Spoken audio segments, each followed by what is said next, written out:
소통 및 안녕하십니까? 오 마이 갓. 예. 더위 잘 지내고 계시죠? 잘 견디고 계시죠? 약간 울리네. 예. 원숭이가 이잡기 하잖아요.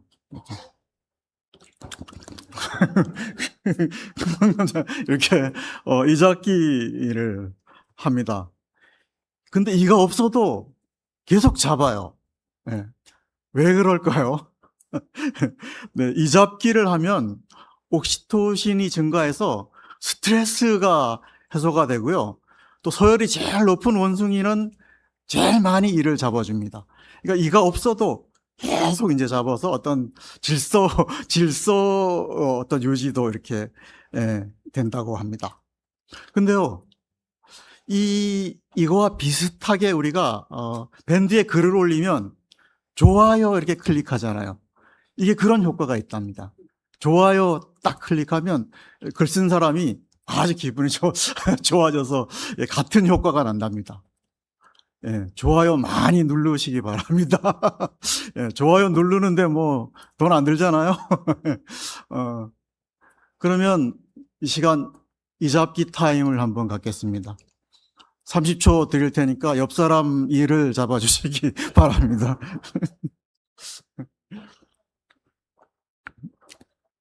네, 오늘 말씀 제목은 하나님과 소통하기라는 제목으로 같이 말씀을 나누겠습니다. 말씀은 디모데후서 3장 14절에서 17절까지입니다.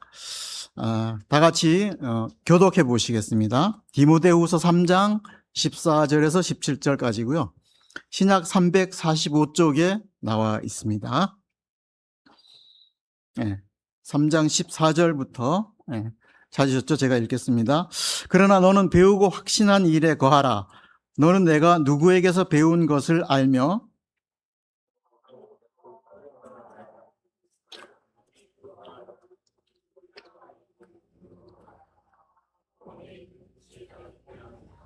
모든 성경은 하나님의 감동으로 된 것으로 교훈과 책망과 바르게 함과 의로 교육하기에 유익하니.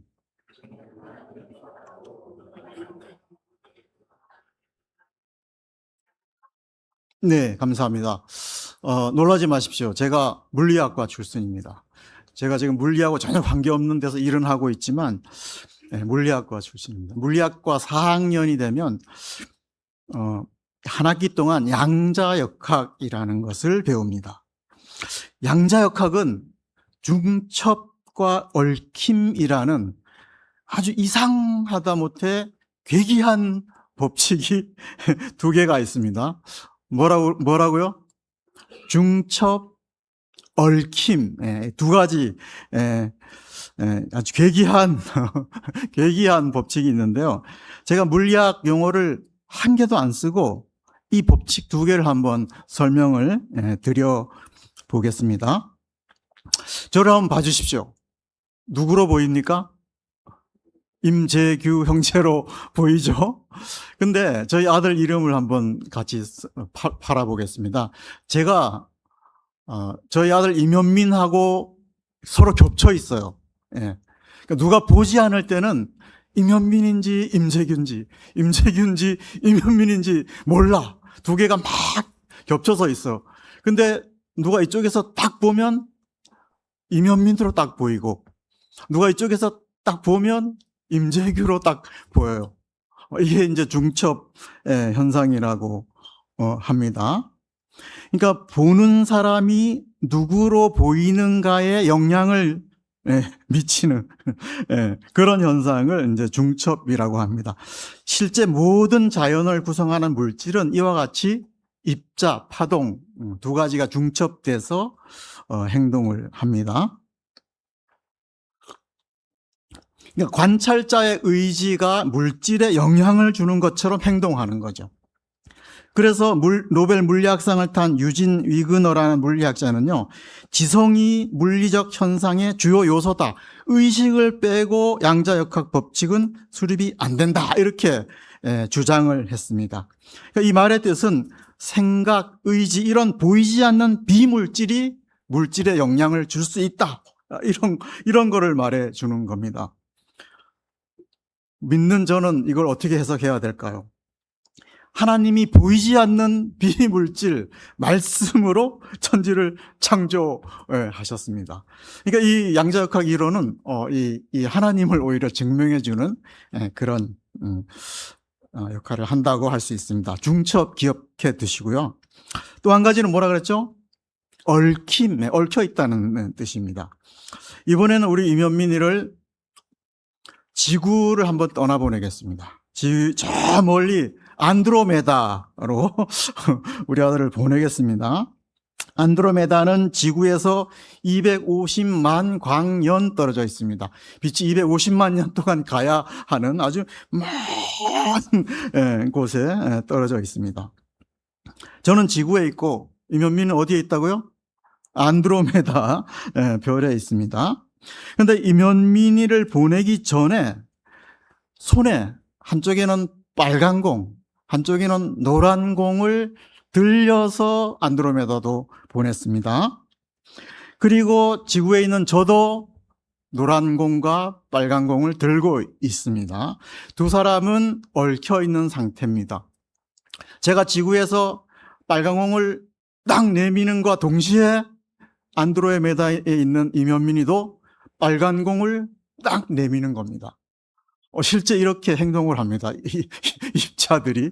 그러니까 빛이 250만 년 동안 가야 되는데 어떻게 내가 빨간 공을 내밀었다는 그 정보가 순식간에 그 250만 년 떨어져 있는 임현민에게 전달이 된 거죠.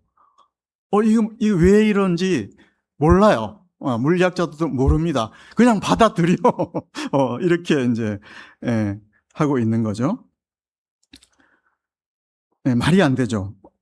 저와 임현민은 250광년이 떨어져 있는데 제가 빨간 공을 내밀어라는 정보를 어떻게 순식간에 보냈을까요? 그래서 모릅니다.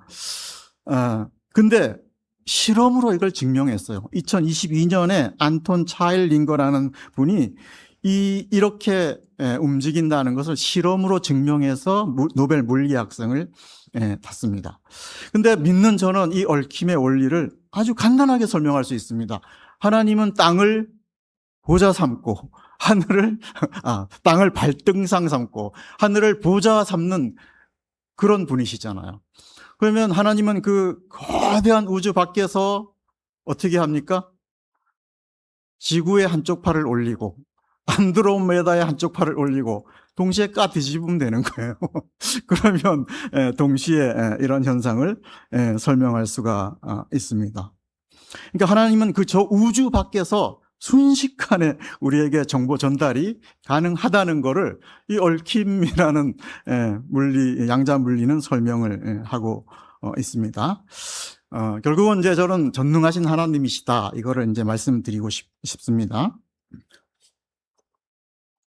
우리 유튜브에 떠돌아다니는 설교를 보면 하나님의 음성을 듣는 비법 이렇게 가지고 많이 떠돌아다니죠. 그래서 하나님의 음성을 듣다니 뭔가 그 사람이 되게 특별해 보이고 또 대단하게 보이기도 하고 부러워 보이기도 합니다. 근데 또 나는 뭐냐? 나도 예수님의 양인데 그 하나님의 음성을 제대로 듣고 지금 신앙생활을 하고 있는 거야? 이렇게 이제 자책감도 들기도 하고 또 불안하기도 합니다. 이제 예를 하나 들면 어떤 결혼 정년기에 형제가 내가 어제 밤에 기도해 보니까 한 이쁜 자매가 있어요. 내가 어제 밤에 기도해 보니까 하나님이 음성을 들려주셔서 너하고 결혼하라고 그랬다. 가서 그렇게 얘기를 해요. 그럼 어떻게 해야 돼요? 하나님이 음성을 들려줬는데 결혼 안 하면 안 되잖아요. 그래서 강제로 결혼해야 될까요? 네. 요건 제가 이따가 답을 좀 해드리겠습니다. 정말 우리의 귀로 하나님의 생생한 음성을 들려주실까요? 정말 우리는 이 음성 듣는 법을 터득하기 위해서 대관령 가서 소나무 밭에서 풀뿌리 뽑으면서 밤새도록 절야 기도를 해서 그 음성을 들어야 할까요? 네. 여기에 대해서 계속 이제 말씀을 교제를 하겠는데요. 그 하나님이 결혼하라고 했다는 청년 일단 어떻게 봐야 하면요. 성경에 보면 하나님은 음성을 들려주실 때 쌍방간에 같이 알려주십니다. 예를 들면 사도행전 9장에 보면 사도 바울이 눈이 멀었는데 누가 찾아갔죠? 아나니아라는 예수님의 제자가 찾아갔죠.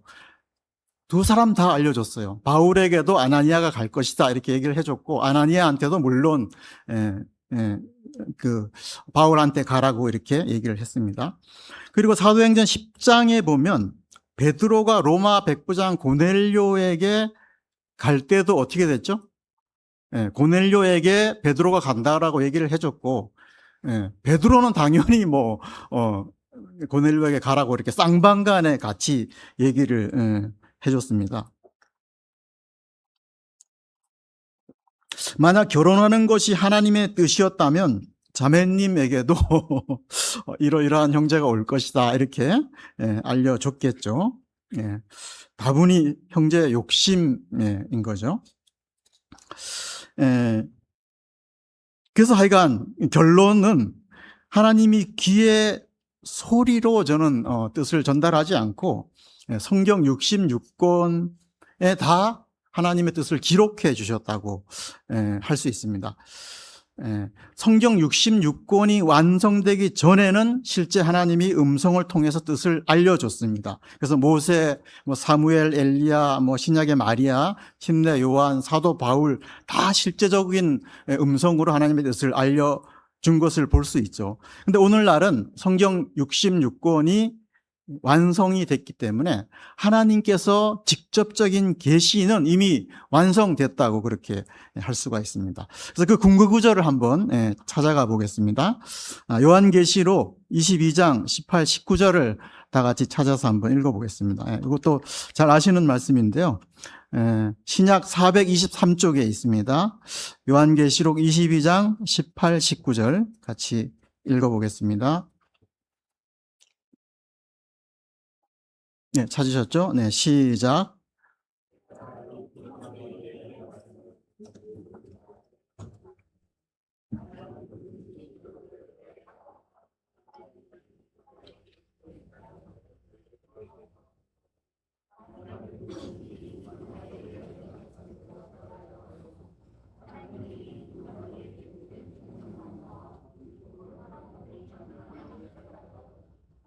예, 하나님 모든 계시를 완성하시면서 경고의 말씀으로 주신 말씀이죠. 하나님은 요한계시록을 끝으로 더 이상 추가할 계시가 없다고 하셨고 여기에 더 있다고 하지 않으셨죠. 그리고 더 하는 사람은 굉장히 무서운 경고의 말씀을 하고 있습니다.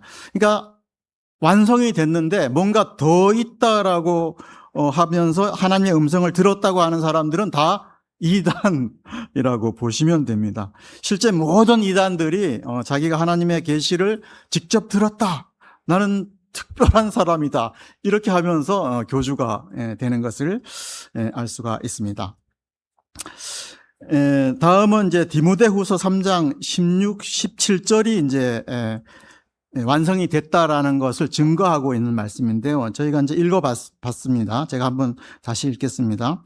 모든 성경은 하나님의 감동으로 된 것으로 교훈과 책망과 바르게 함과 의로 교육하기에 유익하니 이는 하나님의 사람으로 온전하게 하며 모든 선한 일을 행할 능력을 갖추게 하려 함이라. 17절에 보시면 성경은 하나님의 사람으로 온전하게 한다는 말씀이 나오죠. 그러니까 성경이 불완전해, 성경으로 불완전해 이러면 추가 계시가 필요하겠지만 성경만으로 우리는 온전하게 될 수 있다라고 본문은 증거하고 있습니다. 그래서 이제 특별히 추가 계시가 필요 없다라고 이제 하고 있습니다. 그러면 성경이 우리에게 첫 번째로 하는 역할이 뭔지 한번 보겠습니다. 15절을 한번 아까 읽었지만 다시 한번 읽어보겠습니다. 디모데후서 3장 15절 같이 읽겠습니다. 네, 시작.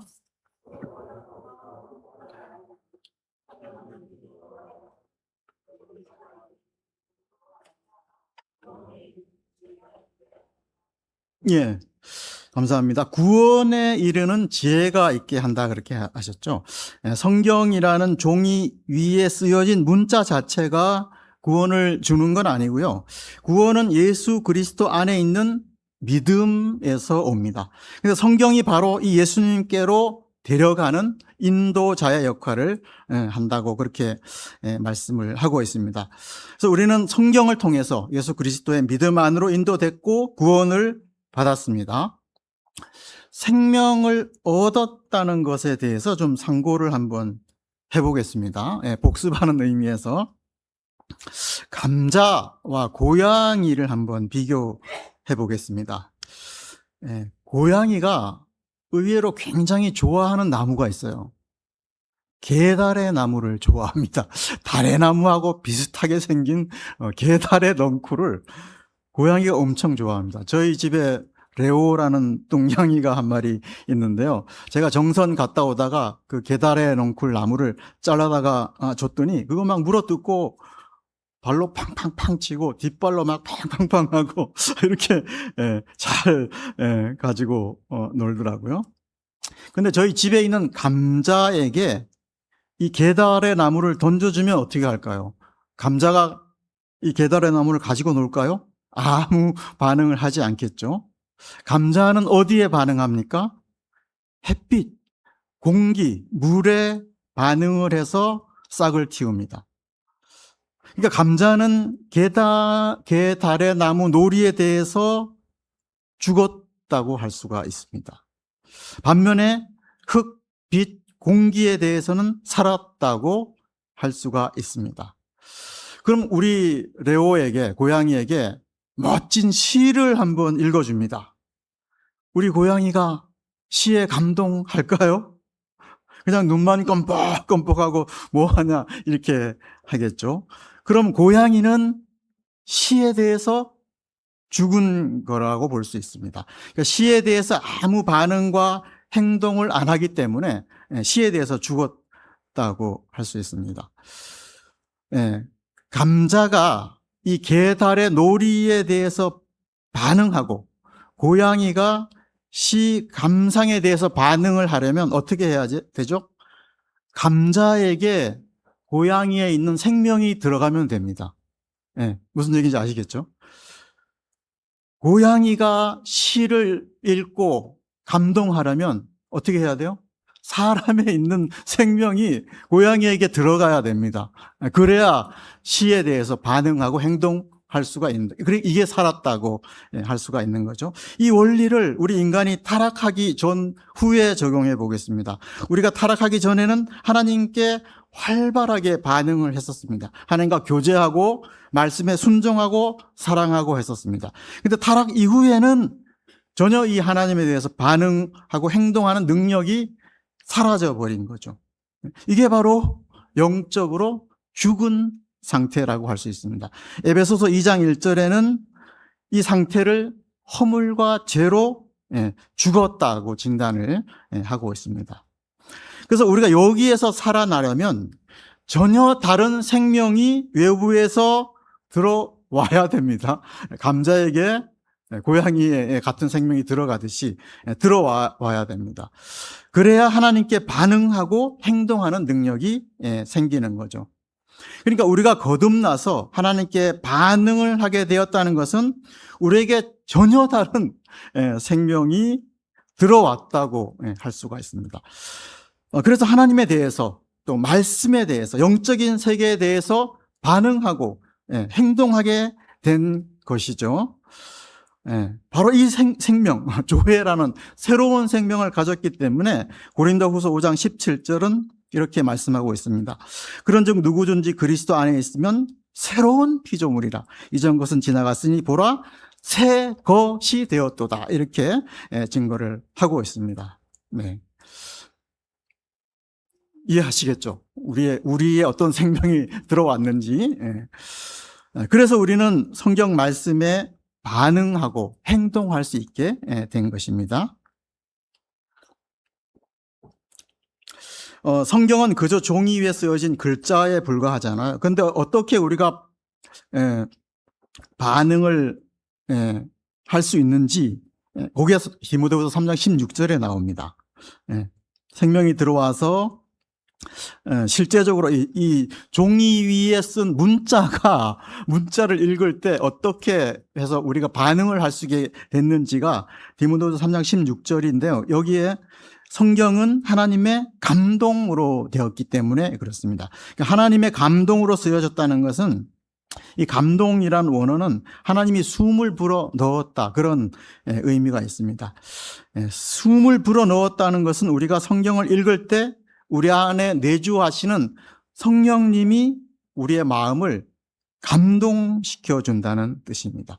성경이 우리를 감동시키면 어떻게 되죠? 그게 이제 계속 그 후에 말씀이 나옵니다. 성경이 우리를 감동해서 교훈을 할 수 있고요. 또 책망을 해줄 수 있고요. 삐뚤어진 마음을 바로잡아 주시고 의로 교육을 할 수가 있습니다. 의로 교육한다는 뜻은 하나님의 뜻에 맞게 살아가게 해준다, 그런 의미가 있습니다. 그렇다면 성경 66권에 우리 모든 삶의 지침들이 다 나와 있을까요? 예를 들면 오늘 교회 오실 때 어떤 옷을 입고 갈 것인가, 어떤 양말을 신고 갈 것인가, 이거 성경에 나오나요? 하나님 오늘 어떤 양말 신고 갈까요? 성경에 안 나오죠? 오늘 이번 여름 방학 때 우리 아이 무슨 학원을 보낼까요? 이거 하나님께 물어봐야 될까요? 그래서 어떤 분이 무슨 학원인지 잘 모르니까 성경을 딱 펼쳐서 거기에 처음에 딱 띄는 데가 그 학원이다, 그렇게 해가지고 성경을 쫙 폈답니다. 다니엘이 나왔습니다. 그럼 무슨 학원 보내야 되냐? 다니엘 학원을 보내야 될 것 같죠? 우리 이제 이런 유머가 있죠. 어떤 분이 인생이 꽈배기처럼 꼬여서 안 풀려서 하나님 성경을 딱 펴서 첫 번째로 나오는 말씀을 제가 무조건 순종할 테니까 잘 풀리게 해 주십시오, 이렇게 해서 첫 번째 딱 폈는데 마태복음 27장 5절 가롯 유다가 나가서 목매어 죽으니라, 여기가 나왔어요. 하나님 너무하십니다. 목매 달아 죽으라뇨. 두 번째 한 번만 더 기회를 주십시오 하고 딱 펼쳤는데 너도 이와 같이 하라, 누가복음 10장 37절이 나왔습니다. 정말 마지막입니다. 이번엔 진짜 좋은 말씀 주십시오 해서 딱 펼쳤는데 내 하는 일을 속히 하라, 요한복음 13장 27절이 나와서 성경을 확 집어 던졌다는 그런 얘기도 있습니다. 성경을 부적처럼 사용하면 안 되겠죠. 그래서 하나님은 우리에게 자유의지를 주시고 선택의 자유를 주셨습니다. 그냥 아침에 깨끗한 옷, 여름이니까 시원한 양말 신고 오시면 됩니다. 다 하나님께 물어볼 필요가 없습니다. 학원은 집에서 가장 가깝고 싸고 잘 가르치는 학원에 보내시면 됩니다. 그게 하나님의 뜻입니다. 이사를 하는데 아파트로 갈 것인가, 단독주택으로 갈 것인가, 우리가 선택하는 모든 것에 하나님은 이런 부분은 선택하여 합력하여 선을 이루어 주십니다. 근데 죄를 선택하면 안 되겠죠. 그래서 이사는 형편에 맞게, 경제 수준에 맞게, 손 없는 날 이런 거 따지지 말고 그냥 가시면 하나님의 뜻이 됩니다. 성경에는 이런 구체적인 지침이 있는 게 아니라 어떤 기본적인 삶의 원리들이 들어있죠. 그래서 성경 66권이라는 원리를 10개로 줄인 게 십계명입니다. 십계명도 너무 길어. 그래서 한마디로 줄인 게 뭐죠? 하나님 사랑과 이웃 사랑입니다. 그러니까 우리는 매사에 하나님을 사랑하고 이웃을 사랑한다는 이 원리 하에서 살아가면 하나님과 소통하고 하나님의 음성을 듣는 결과가 된다라고 할 수 있습니다. 그리고 우리가 말씀을 계속 이렇게 이제 가지고 다뤄야 하는 이유는 말씀은 세제와 같은 역할을 합니다. 우리가 빨래할 때 세제를 넣잖아요. 그럼 이 세제가 옷에 끼어 있는 기름기 먼지들을 둥글게 감싸가지고 물하고 같이 씻겨 나갑니다. 그러니까 바로 말씀이 우리 성품에 남아있는 옛날 죄의 습성들, 허물들을 제거하는 그런 역할을 하고, 나중에는 예수님의 성품만 고스란히 닮아있는 그런 사람으로 변해가는 게 저희의 최종 목표입니다. 이게 디모데후서 3장 17절 우리를 온전케 한다는 의미가 되겠습니다. 우리가 이제 성경 원리대로 삶을 사는데 지엽적으로 봐야 할 부분이 있고 그냥 일반적으로 적용해야 할 부분이 있습니다. 예를 들면 예수님이 40일 동안 금식했어요. 그럼 우리도 40일 동안 금식해야 될까요? 하다가 죽습니다. 보통 단식도 7일만 하죠. 이건 지엽적인, 예수님이 메시아의 사명을 감당하기 위해서 특별히 감당하신 부분이라고 이해를 해야지 우리도 따라 할 거는 아니죠. 예수님이 부자 청년한테는 뭐라 그랬죠? 네 모든 재산을 팔아서 가난한 자에게 나눠주라 그랬죠. 그럼 우리도 그 말씀에 순종해서 지금 아파트 팔고 다 팔아서 나눠줘야 될까요? 이것도 마찬가지로 그 특별한 부자 청년에게만 주신 말씀이죠. 그렇지만 일반적으로 우리가 적용되는 말씀이 있죠. 뭐 요한일서 1장 5절 같이 하나님은 빛이시라 그 안에는 어두움이 조금도 없다. 이건 누구에게나 보편적으로 이렇게 적용할 수 있는 원리라고 할 수 있습니다. 그러면 우리가 애매한 게 있어요. 정말 그냥 뭐 양말 신고 뭐 아파트 사고 하는 거 말고 정말 애매하게 이게 정말 하나님의 뜻인가 아닌가를 결정하고자 할 때 그런 게 있습니다. 많이 있는데 그때는 우리가 어떻게 되는가? 세 가지 원리가 있습니다. 이 세 가지 관점이 동시에 돌아가면 하나님의 뜻이다라는 거 알 수가 있습니다. 그 첫째는요, 환경입니다. 첫째 환경. 두 번째는 성령의 감화를 통한 내적인 확신이 있어야 됩니다. 이게 두 번째죠. 세 번째는 이제 성경 말씀, 직접적인 성경 말씀이 있어야 됩니다. 환경, 성령의 감동을 통한 내적인 확신, 세 번째는 성경 말씀, 이 세 가지가 고려될 때 하나님의 뜻으로 우리가 여길 수 있는데요. 예를 한번 들어보겠습니다.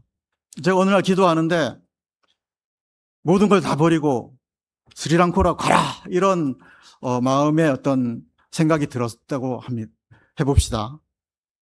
갈 마음은 없습니다. 저는 그렇게 가정을 해보고 이런 음성이 하여간 어쨌든 마음에 이렇게 떠올랐어요. 그럼 이걸 어떻게 이게 하나님의 뜻인지 아니면 내 욕심인지 검토할 수 있을까요? 이 세 가지 원리를 이제 적용을 해보는 거죠. 첫째는 환경이죠. 환경이 같이 돌아가줘야 하나님의 뜻이라고 알 수가 있죠. 그러니까 갑자기 뭐 스리랑카 선교를 지원한 단체에서 저에게 재정적으로 뭔가 제정해 주겠다고 초청장이 온다. 뭐 이런 환경이 같이 돌아가야 되는 거죠. 아니면 스리랑카어를 갑자기 배울 수 있는 뭐 학원이 갑자기 생겨가지고 거기에 등록을 하게 됐다든가 뭐 이런 그런 환경이 같이 이제 막히지 않고 돌아가는가 이거를 볼 수가 있고요. 두 번째는 마음의 성령의 감화를 통한 마음의 확신이 있어야 되죠. 그래서 기도하면 기도할수록 스리랑카야. 마음이 불안하지 않고 아주 평안해져. 이러면 이제 고려해 볼 수 있는 거죠. 근데 뭐 내 욕심 때문에 뭐 도피형으로 가고 싶다 이러면 마음의 불안이 안 없어지고 계속 평안이 없는 그렇게 될 수 있는 거죠. 그리고 마지막은 성경이 뒷받침돼야 되는 거죠. 마태복음 28장 19, 20절 말씀. 땅 끝까지 가서 복음을 전해라. 이게 계속 뭐 마음에 부딪혀 올 수가 있고 사도행전 1장 8절 땅 끝까지 내 가서 내 증인이 되리라. 이런 어떤 선교에 관한 말씀이 계속 마음에 부딪혀 올 수가 있습니다. 이러면 이제 스리랑카로 갈 수 있고요. 이건 이제 개인적인 어떤 그 지침이고, 뭐 교회에 여쭤볼 수도 있고, 뭐 그런 거는 이제 부수적인 거가 되겠죠. 그러니까 세 가지를 좀 고려를 해볼 때, 아, 이게 하나님의 뜻이다. 이렇게 방향을 잡고 순종을 할 수가 있습니다. 예.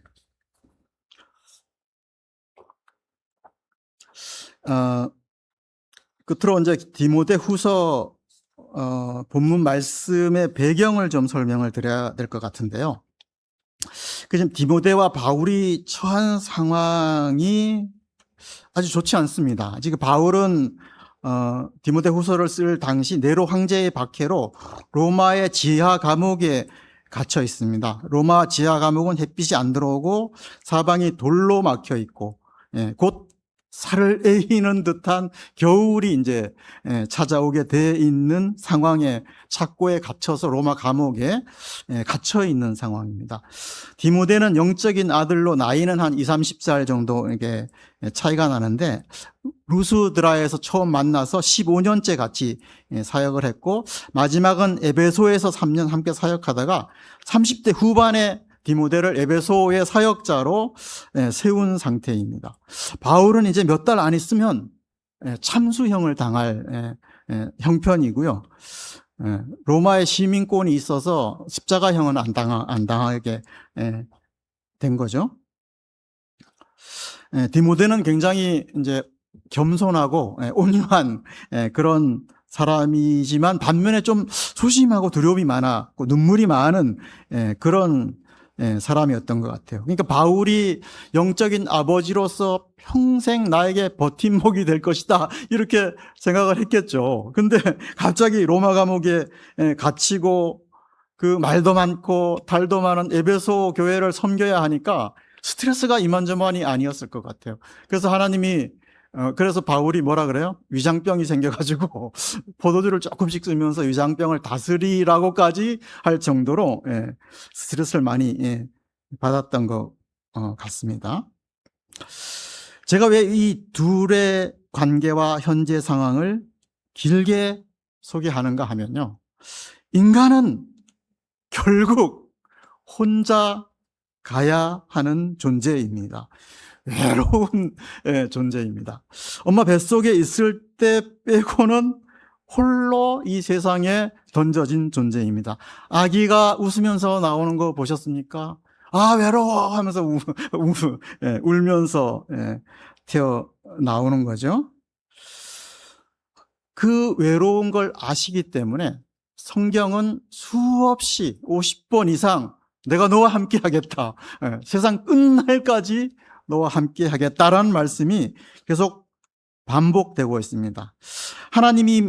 하나님만이 인간의 자아의 조직 속을 뚫고 들어와서 하나로 얽히게 할 수 있는 분입니다. 제가 그래서 얽힘을 길게 설명을 드렸습니다. 우리는 또한 성령님과 중첩되어 있고요. 하나님의 사랑의 끈으로 얽혀 있는 그런 존재입니다. 이 관계는 무엇으로도 끊을 수 없는 그런 관계입니다. 그래서 디모데와 바울의 이러한 철저한 외로운 상황을 견디게 해 줄 수 있는 비결이 14절에 나오고 있습니다. 14절 말씀을 같이 읽고 한번 정리해 보겠습니다. 네, 시작.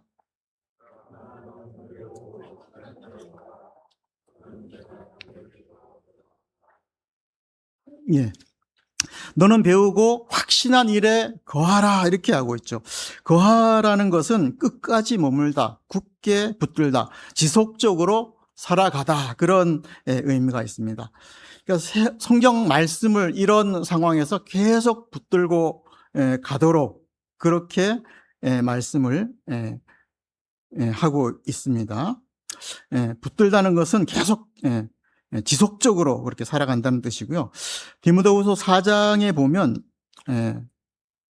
바울이 디모데를 2번씩이나 자기한테 오라고 그렇게 하고 있습니다. 아마 순교 전에 디모데 얼굴을 한 번만 보고 싶어 것 같아요. 그래서 디모데를 오라고 그랬는데 올 때 2개를 가지고 오라고 그랬습니다. 두꺼운 옷하고 성경책을 가지고 오라고 그렇게 했습니다. 그 추운 겨울을 날려면 두꺼운 옷이 필요했고 성경 거하라 그랬으니까 사도 바울도 그런 혹독한 환경을 이기기 위해서는 말씀을 읽고 말씀에 거하는 그걸 통해서 그 환경을 견딜 수 있다라고 우리는 할 수가 있습니다. 그래서 그 안에서 성경을 읽으면서 하나님의 위로와 힘을 얻고자 그렇게 했던 것이죠.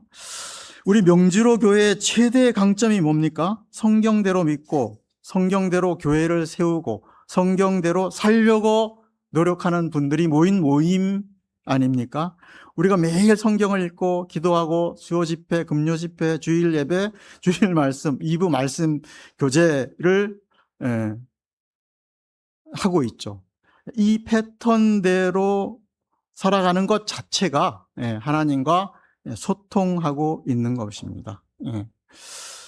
그러니까 하나님의 음성을 직접 들었다는 거에 너무 부러워할 필요가 없고요. 우리는 지금 잘하고 계십니다. 뭐 하가라 그래서 말씀을 계속 울저리는 분도 있고요. 막 일주일에 한 개씩 읽고 또 나누는 그런 분들도 있습니다.